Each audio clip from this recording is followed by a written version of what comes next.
Under the dim light of a shattered street lamp, the German village of Hildesheim lay silent, half buried beneath rubble and snow. It was March 1945, the final breath of a dying war. The air was sharp with the scent of smoke and metal, the ground frozen and trembling from distant artillery. Amid the chaos, a single candle flickered in the basement of a small brick house. There a mother knelt beside her two sons, Hans barely 17 and Lucas not yet 15. Their uniforms were too large, their faces too young. The Third Reich was collapsing, yet even in its death throes it demanded one more sacrifice, the blood of its children. The radio upstairs hissed and crackled with frantic German orders. "Hold the line! The Americans are near!" While the boys sat motionless, rifles across their knees. Their mother, Martha Weber, clutched their shoulders, her hands trembling. She had already buried one husband to this war. She would not lose her sons to it as well. Outside, the rumble of tanks grew louder, the ground shaking like a heartbeat of doom. For weeks, rumors had spread through the village. The Americans were advancing from the west, and the SS was executing any family that tried to surrender. Marta knew both sides were close, too close. One wrong move, and her house could become a battlefield. But beneath that house, under layers of dust and memory, lay a secret she had kept since the first bombings began, an unfinished cellar tunnel her late husband had dug years before. It was meant to connect to a neighbor's wine cellar, a refuge from air raids. Now it would become something far greater, her son's salvation. That night, as sirens wailed and tracer fire streaked the sky, Marta made her choice. She whispered, "Take off your uniforms." The boys hesitated, terrified, confused, but her voice left no room for doubt. "Now," she ordered, "you are no soldiers tonight." They obeyed, stripping away the tattered insignia that marked them as Hitler Youth. Marta gathered the uniforms, soaked them in lamp oil, and set them alight in a small iron stove. The flames crackled softly, devouring the symbols of war while casting shadows on the cold stone walls. She led her sons to the back of the basement, where old wooden crates concealed the tunnel's entrance. Dust rose as she lifted them, revealing a narrow, dirt-lined passage just wide enough for a person to crawl through. "This will take you toward the fields," she whispered. "If you reach the edge of the village, you'll find the old church road.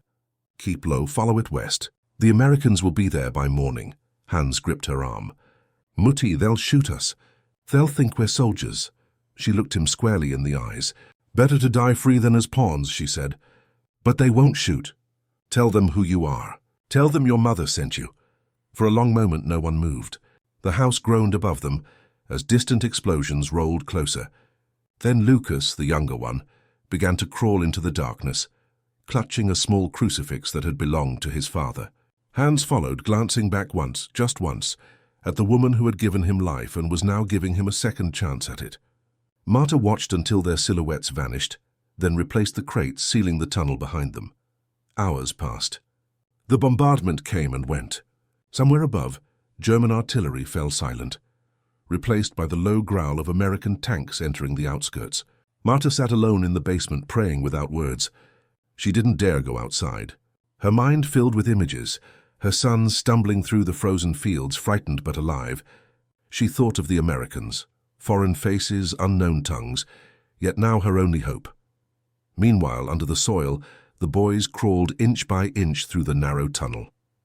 The air was damp and smelled of earth and rust. Roots brushed against their faces. Every sound and every creak, every breath felt too loud.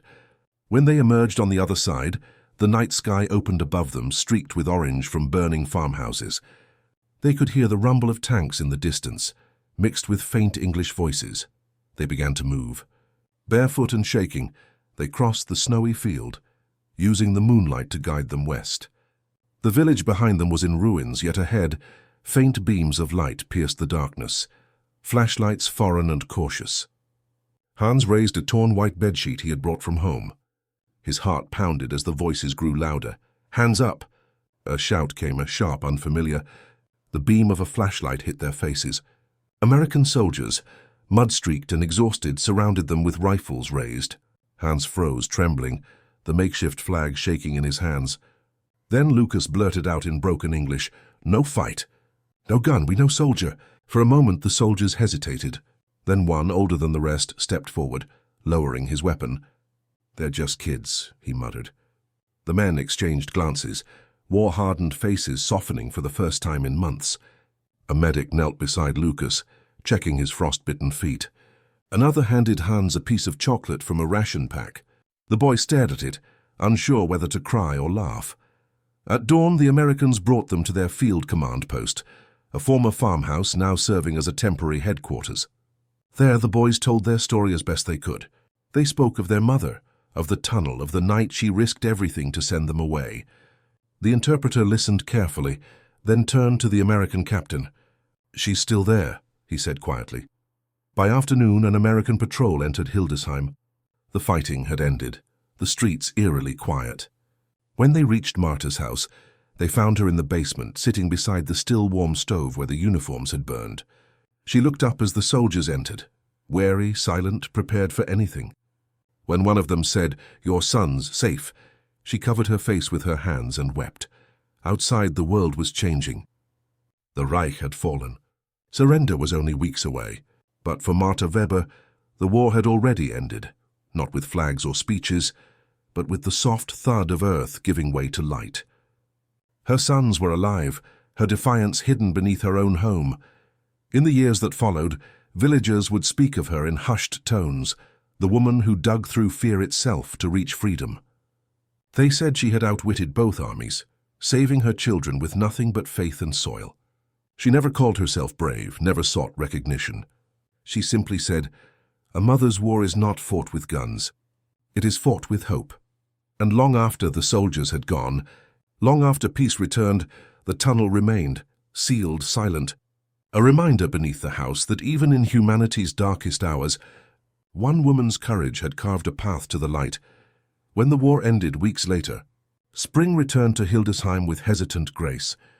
The snow melted, revealing the scars beneath, twisted metal, craters, and the faint outlines of bombed homes. For the first time in years, silence no longer meant fear. It meant peace.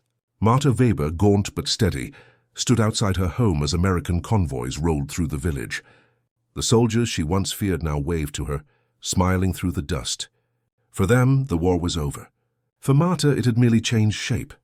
Her two sons were alive, sheltered in an American field hospital not far away. Hans's frostbite was healing. Lucas's cough caused by days in the cold had faded. When the military trucks brought them back weeks later, the reunion was wordless. Tears, laughter, disbelief. The soldiers who escorted them looked away respectfully. Even in victory, they understood that this was something sacred, something beyond war and uniform.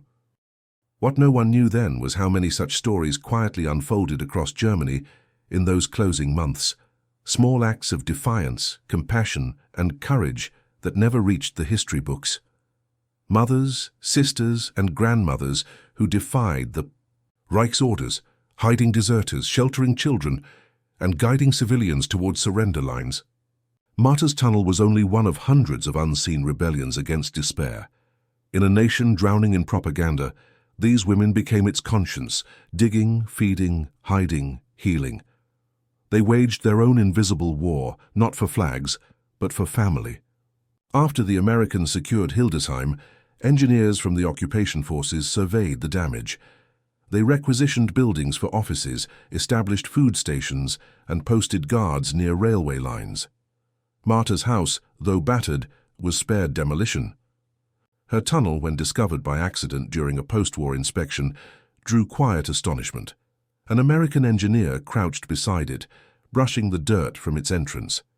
"She did this by hand," he whispered.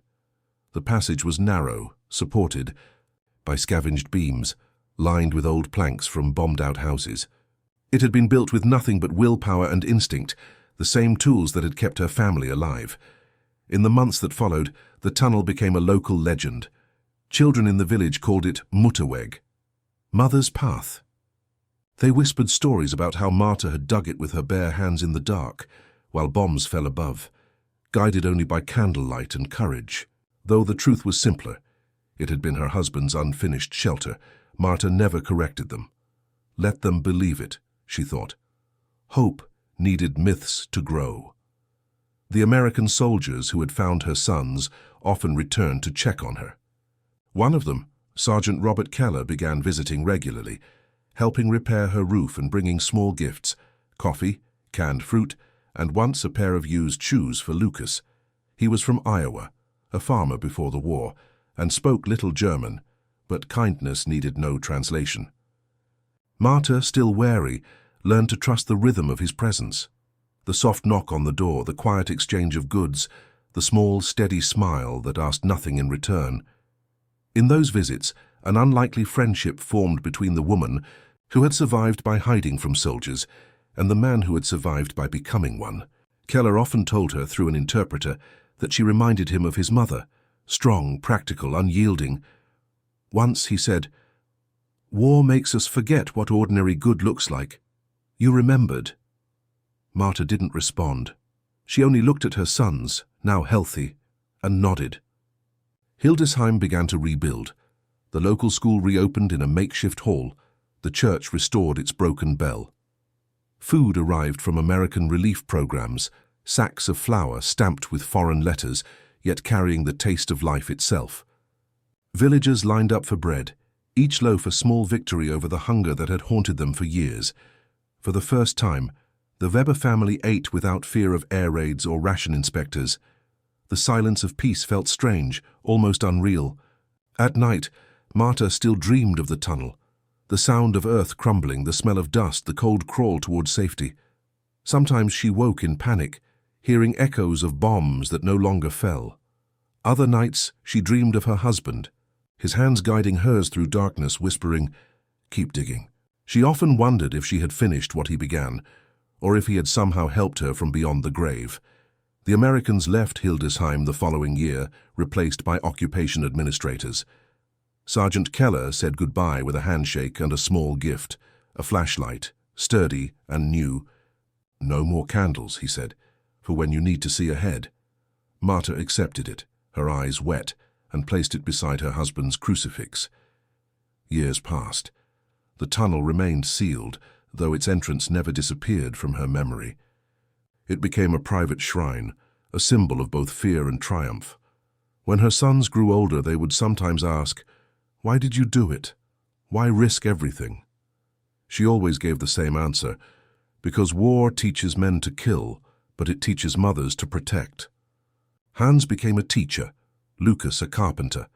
They spoke little of the war except when asked by their children.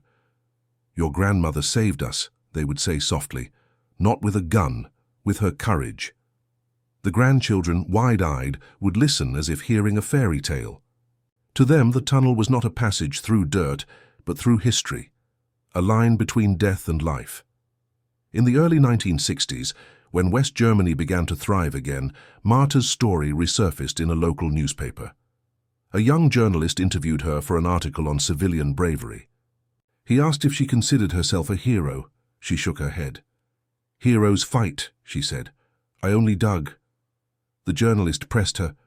Why dig, when surrender or hiding might have sufficed? Marta looked at him for a long moment. "Because a tunnel moves forward," she said. "Even when the world is collapsing, you keep moving forward." Her words lingered long after the article was published. For many in the post-war generation, they became a quiet anthem of resilience, a reminder that courage often whispers, it rarely shouts. Marta died peacefully years later, her hands folded, the flashlight still on her bedside table. The tunnel beneath her house was rediscovered during renovations in the 1980s, perfectly preserved, as if waiting to tell its story again. When the AIS workers opened it, they found a small wooden box inside, a keepsake wrapped in cloth. Inside lay the crucifix Lucas had carried that night, a faded photograph of her husband, and a note written in shaky German. "For my sons, who walked through darkness toward the light." Her descendants left the tunnel intact, covering it with glass so visitors could look down into it. The village turned the site into a small memorial. Schoolchildren visited on anniversaries of the war's end, guided by teachers who spoke of courage born not from power, but from love. Beneath that house, time stood still, and in that stillness, one mother's defiance continued to echo louder than any victory parade. In the decades that followed, the world moved on from war, But the echoes of Martha Weber's tunnel remained. The house in Hildesheim, once a quiet refuge beneath bombed skies, became a landmark of invisible heroism. Travelers from across Germany came to see it, often leaving flowers or folded letters at its entrance.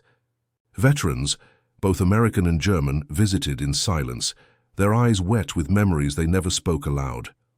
For many, that small tunnel represented what history books could not, that salvation sometimes comes not from generals, but from mothers. As Germany rebuilt, stories like Martha's slipped quietly into the foundation of its recovery.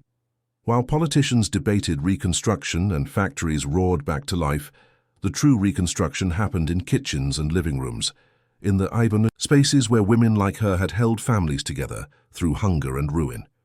Across the country, widows and mothers rebuilt what armies had destroyed. They taught children to read in basements, grew food in bomb craters, stitched new clothes from the rags of uniforms. The spirit that had driven Martha to dig through soil in 1945 now fueled a nation determined never to fall into darkness again. In post-war archives, American officers recorded her case in detail.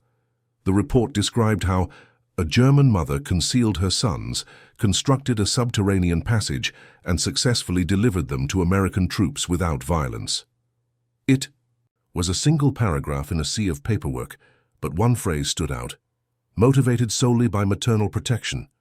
Historians would later call such women the quiet resistors, those who defied the regime not with protest but with care.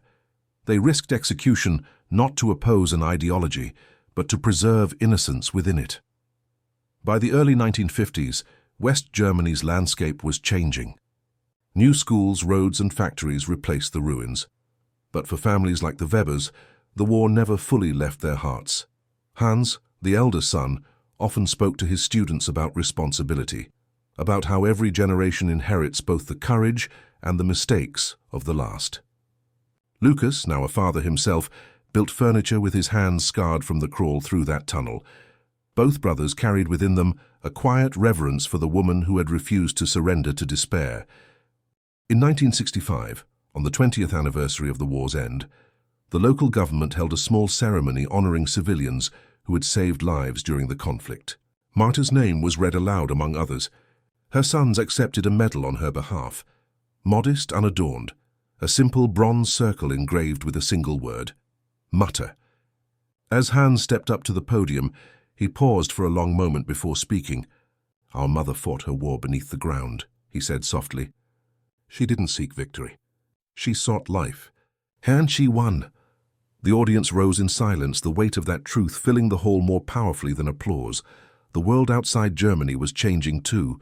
In America, documentaries about the final months of the war began to emerge, not about soldiers but about civilians. One of them featured Martha's story. The footage showed her house, the tunnel, and the rusted stove where she had burned her sons' uniforms. Over the narration of gunfire and wind, the voice of an American veteran recalled that night.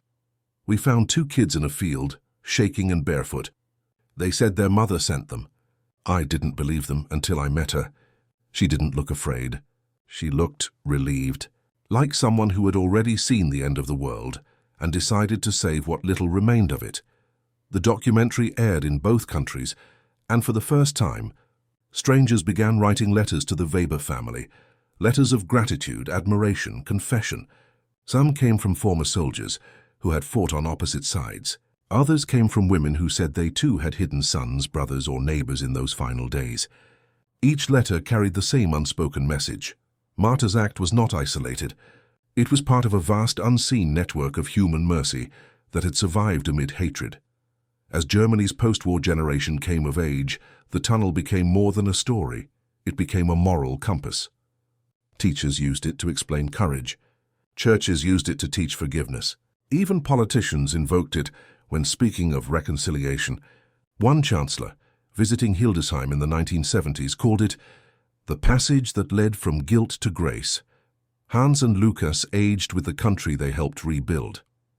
They raised families of their own, built homes filled with laughter instead of fear, and passed down the story to their children. They never glorified it. They told it plainly, how a mother trapped between 2 armies had chosen love over obedience, Their children, now adults, would sometimes visit the memorial and trace their fingers over the glass covering the tunnel's entrance.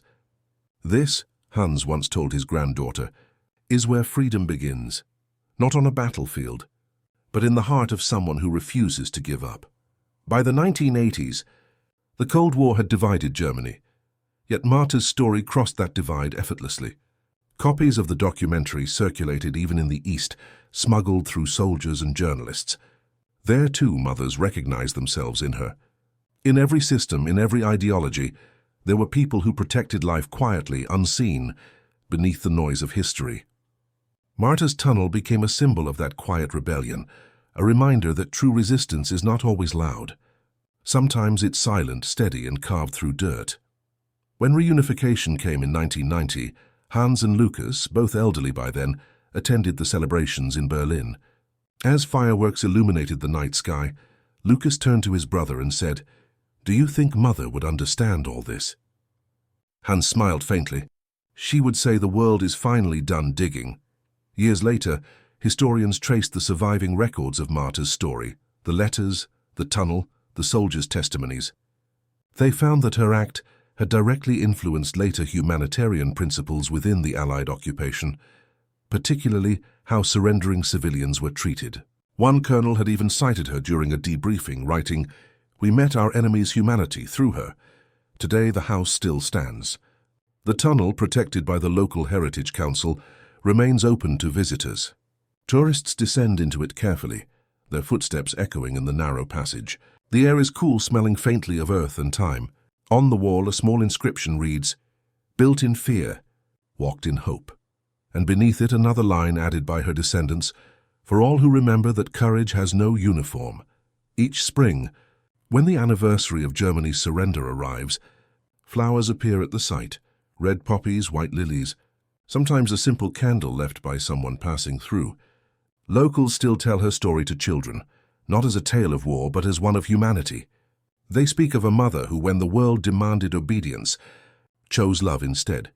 And in that choice lies the quiet truth that outlived every empire, every ideology, every uniform ever stitched by war, that even in the darkest tunnels of history, light is not given, it is made.